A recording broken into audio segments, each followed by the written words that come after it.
Good morning, everybody. How you doing today? Today we're going to continue our discussion on discussing CEO issues, and we'll be discussing Sandin versus Kerner, 515 US 472, and this 472. And this case happened. This case was decided in 1995. So, but before we can come to this case, let's just talk about latest development. Let's talk about Elon Musk and Trump falling out. Everybody who does things like this, we have to talk about this case and this situation, our case, and what's the implication. Elon Musk and Trump going at it. Most people who follow politics and follow the Trump approach to politics will understand that the two men would have reached the point where they were going to be, where they were going to fall out.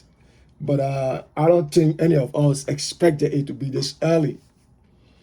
And I think that nobody is surprised, or most people that follow Trump and his politics are not surprised by what just happened between he and Elon Musk. Politics are very, very, very different thing. And I think from my own perspective, I think Elon has found out that politics is not business. And I think Trump found out during his first term in office. And so both men, are still coming to understand that some of the decisions that they have made, like they have made cutting USAID funding, which of course I think is right, because the United States can continue to fund countries around the world forever. These countries should be able to shoulder their own responsibilities. After 50 or 40 years that the USAID have been helping these countries, I think it's time for these countries to stay on their own and take their own responsibility. But I think Elon Musk was treating government like a business, and government, from my own understanding, government is not a business.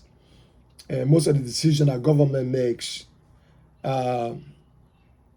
are not business decisions, and I think Elon have come to realize that pretty quickly, and he and Trump fall out on this issue because maybe Elon wanted to treat government like a business.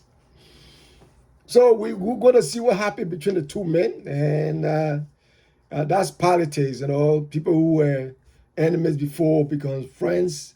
People who were friends become enemies. So who knows where that goes? Another thing we got to talk about before we come to our main topic is Russia and Ukraine. This war is going to go on forever, and nobody knows how it's going to end.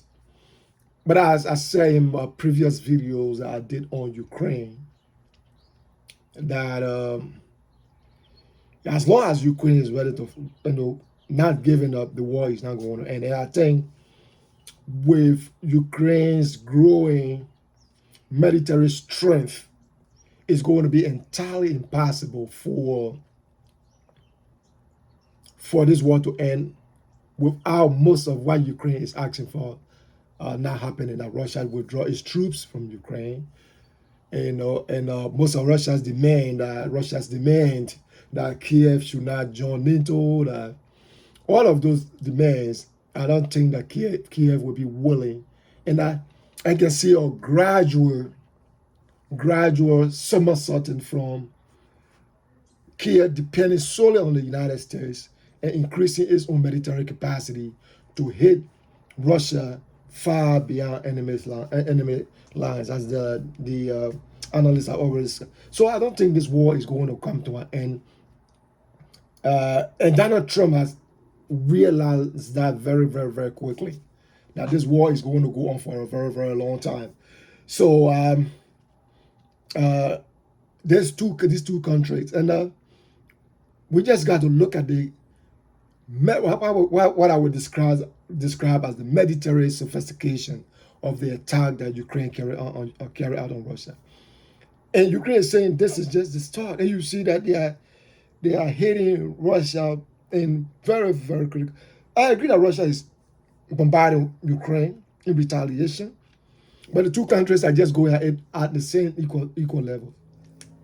Russia is making some gains on the front line, but those are minimal gains, and I don't think that those gains are going to hold, because you can see the tide, the momentum in the war is gradually turning in Ukraine's favor. I might be biased towards Russia, firstly because I don't want Russia to continue to occupy Ukrainian land. I think that is uncalled for. So it is just hard for anybody to think that this war is going to end on Russia's term. It's not going to end on Russia's term. I think it's going to end on Ukraine's term, because Ukraine is not willing to give up Crimea, Luhansk, Zaporizhia, and other places to Russia. And with her growing military might, the largest military now in Europe, I don't think Ukraine is going to succumb to Russia in the way that people expected. And the longer this war goes on, the more stronger Ukraine will be. But that is a side issue from our case we're going to be discussing today. Another thing I want to put in is that Russia is withdrawing its troops from Mali. You know, Mali, I think Mali, Niger, and Burkina Faso. These countries are in a very, very bad security state. You know, they first of all, they withdraw from ECOWAS, and they try to go on their own. But I think they are in a very, very deep trouble. Traore of Burkina Faso and the other guys are Malian. So Russia withdraw is Wagner missionaries from Mali, and because there be an increase in attacks on Russian troops and Malian troops in that part of the country, in that war. So I think it is now time for people to realize that, or for Mali to realize that the solution to her problem is not from Russia. She got to try to see how she can address the issues that she has within her country than to depend on military assistance and other things from Russia. Russia is facing serious problems. And another thing that Ukraine is doing is Ukraine is attacking many Russian officials in Russia. Just a few days ago, Ukraine killed one of the guys that were responsible for the massacre or the siege of Mariupol that killed almost 10,000 Ukrainians. So you can see the level of Ukraine's military reach in Russia. So this war is going to be fought, and Russian troops. Ukraine is not only attacking Russia and in Russia and Ukraine, but they're attacking or undermining Russia or Russian troops all across the world. So this war is going to go on for a pretty long time, and I think that the international community, and Russia also, particularly Russia, has to understand that she has to do everything to end the war.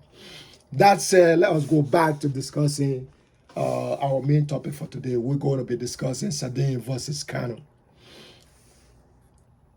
We discussed last week, in our 5th episode. This is our 6th episode we are discussing. And today's edition, we're going to discuss this case. And I wanted to tell you, if you're reading a case, and I encourage correctional officer, it's not that you want to be a lawyer. No, that's not the aim. But you got to try to learn how to read cases. First of all, if you get a case like this, Sandin versus Kano, 515 U.S. 72. 515 is the volume in the U.S. Reporter, and then 472 is the page on which the case began.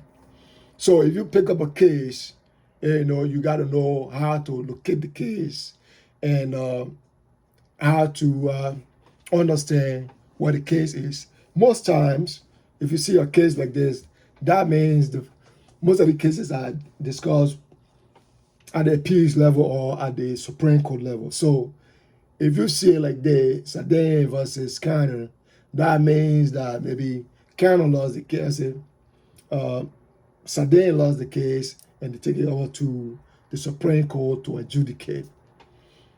This case has to do with a guy by the name of Cannon.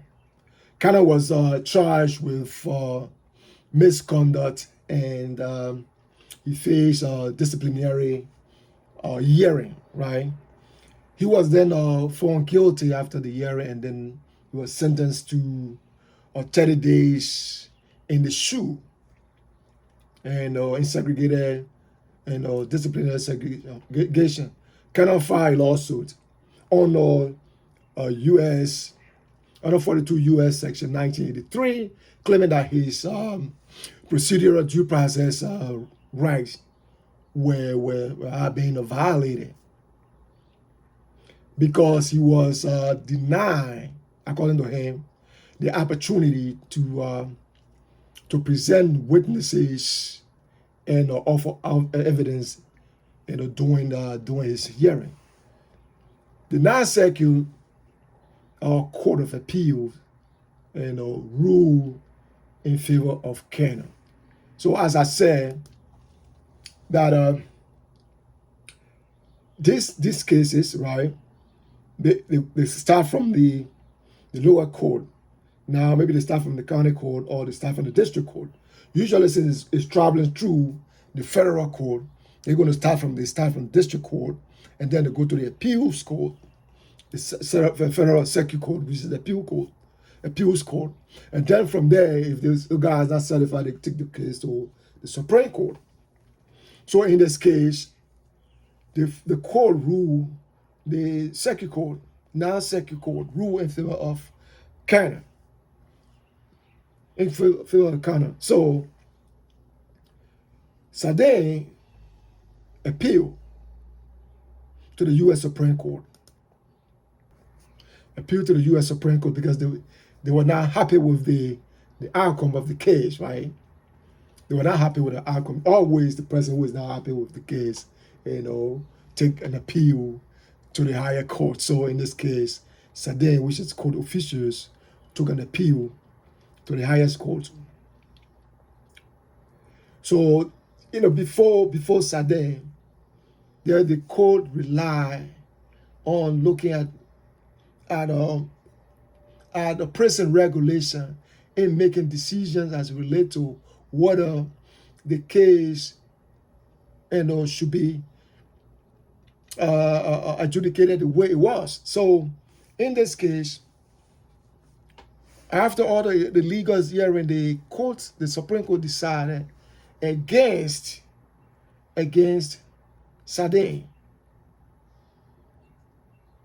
because the court now introduced another standard in these due process cases, because Cannon was claiming that his due process rights were violated and what have you. So the court now introduced a new legal theory, if you would consider it that way. What the court decides is the treatment in court, in prison has to be significant and atypical as it relates to prison life.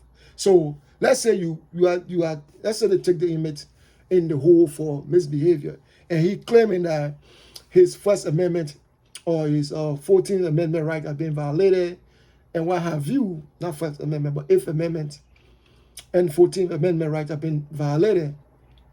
The court is going to look at what they call atypical and unusual, atypical and significant, treatment. So it's not going to only look at prison regulations. It's going to look at what are the treatment that the inmate receive while in segregated or confinement in the SHU.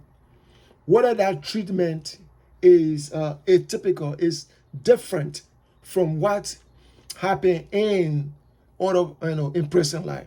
If that is not different, you can't claim to say that your rights are being violated. So that's the nature of this case between Colonel and Colonel and Sandin. Colonel versus Sandin. So the reason I brought about this case is that, and I always bring about this case, is so that correctional officers can understand that you have to be very mindful whenever you are dealing with inmates, because lawsuits, inmates are ready to sue the institution for anything that they deem to be mistreatment or undermining the civil rights. And as I said, in this case, we're suing under 42 U.S.C. Section 1983. I think we discussed U.S.C. Section 1983 in our last episode. So, Kano, this guy was imprisoned in Hawaii. And when you're claiming that his liberty interest in was being violated. So, before you can take away anybody, freedom, that person has to go through due process. Our court system, and I know other court systems around the world, has a process where you cannot take away the person's right without due process. Due process right. Due process is what the person had to go through the court.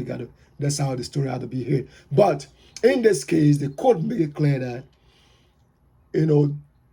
these guys are not, when you're in prison, you are not afforded the full due process. What do I mean? Maybe I'm saying it wrong, right? But you're not afforded the full due process. What that means is you not have the adversarial system where you are bound to have a how do you call it, a lawyer. You don't have to have a lawyer. All you have to do is you got to go through the legal process. You got not legal process, but the grievance process and the internal. You got to exhaust. You got to go through the internal process within your institution, so that they find out whether your case is something that maybe they make some error. You got to give the institution the opportunity to address whatsoever wrong that they have done to you, to right those wrongs. That is why before you can take a case to either the federal court or state court, you have to first of all exhaust the grievance process within your institution. And inmates know that you got to exhaust the grievance process. I said the other time that you see inmates who really, really want to file a lawsuit on issues, these guys will always ask you for grievance. Can I get a grievance, please? Can I get a grievance, please? They'll ask you for grievance. They'll go through the grievance process. If they are found guilty, they will appeal. After they appeal, what they're trying to do here is to, under the law, they call exhaustion. You got to exhaust all of the remedy, the administrative remedy within the institution or within your prison facility before you can take your case to state court or into federal court. Because if you not exhaust those remedies that are in place to address the situation, if you go to federal court or if you go to state court, in most instances, 90% of the time, your case will be dismissed because you have to first of all exhaust the process your institution has. So in this, there are people, guys who want to take their case to court, to federal court or state court, always want to exhaust You see they want to go through the grievance process. They want to grieve for every little thing. They want to appeal the decision. All they're trying to do is to establish that, look, I've exhausted all of these remedies and my situation was not addressed. When they have, whether they have any ground, legal claim and what have you, that is something separate, I'm not discussing that right now. I'm talking about where the guy is trying to exhaust all the grievance process, the administrative process within the institution before heading to court. That's what I'm talking about. Most inmates who want to take legal action, who always reading the law, know that they have to exhaust everything internally before they can take the case to court. So on this issue, before this case, there were other laws that only used to look at prison regulations. What are the prison violated certain regulations, and the court will rule in favor of the inmate.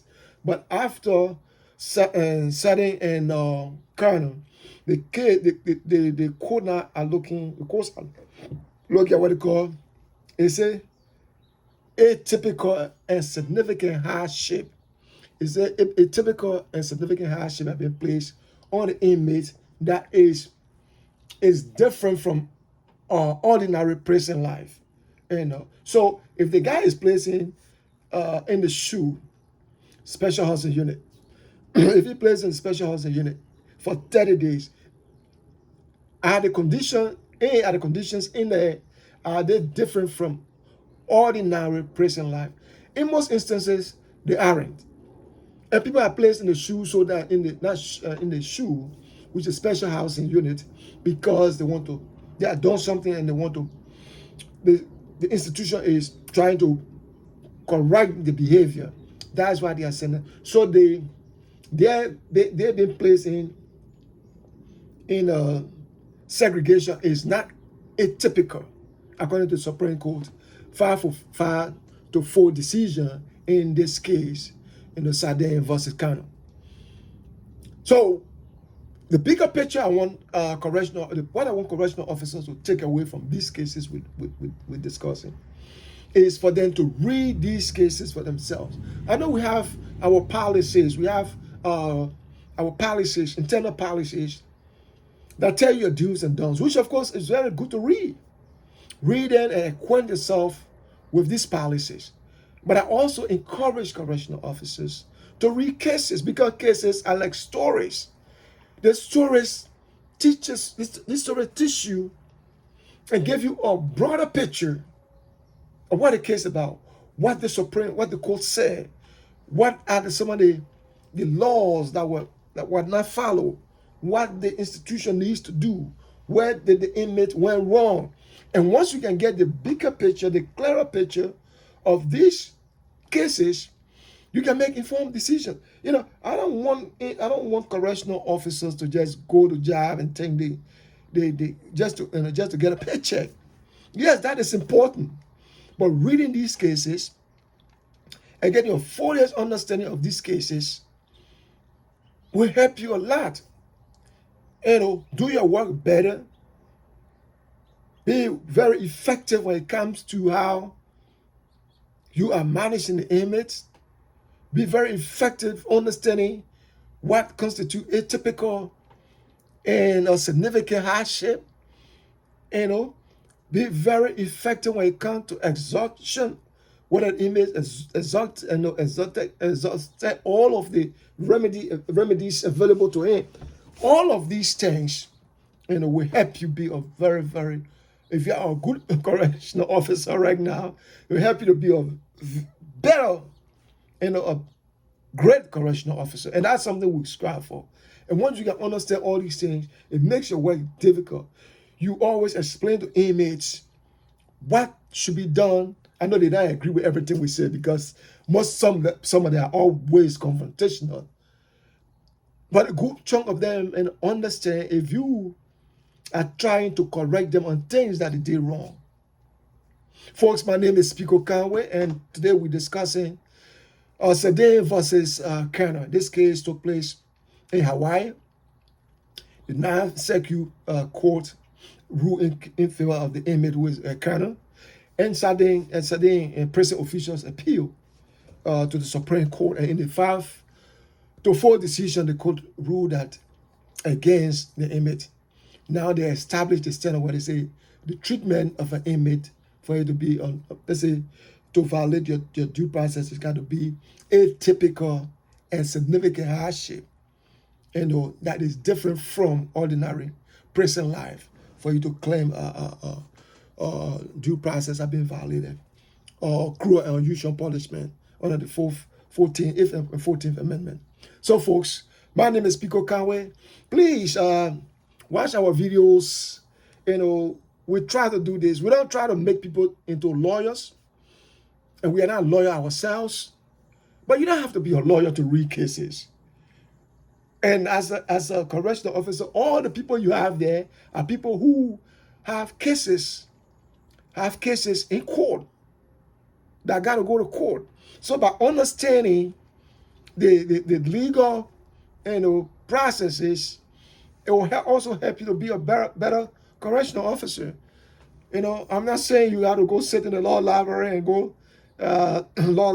read cases whole day. No, you just need to once a week take up a case. That's some of the cases like Sandin versus those cases you read them. Like the case of Whitley versus Johnson, we talked about it last time. Those cases, those very, very significant cases when it comes to prison law. Read those cases and get a better insight as to what your do's and don'ts are. And once you can do those things, you'll be a better correctional officer, and not even that, you'll be an expert. You'll be an expert in your field. And that's something we got to strive for. We should not just want to go to 8 to 4 job, but want to be, expert in what we do. If you're a correctional officer for 5 years, you should be an authority in that area. Be an authority in that area, and the way we can do it is committing to reading cases, reading regulations, reading how, prison regulations are formulated, reading these cases and see how the Supreme Court come up with things, and then you're able to discuss these issues at a time or at forums, Folks, when the dust settles on these cases, what we learn? We learn that the Supreme Court has ruled that, they broke away from what happened in the previous case, where I will discuss that case where the court only look at prison regulation, but in the case, the court now is looking at, the court should look at whether the punishment imposed is atypical and significant in relation to ordinary prison life. If it is the case, then you can say a due process right, or if amendment right has been violated. But if it is not, then he cannot claim anything against the institution. Folks, my name is Pico Conway, and you are watching When the Dust Settles. Once the dust settles on this case, what we learn is for us to try our level best to be effective correctional officers by reading our policies, reading our regulations, and also reading cases as it relates to prison law. Until next week, folks, have a great day. I will talk to you when I talk to you. Bye for now.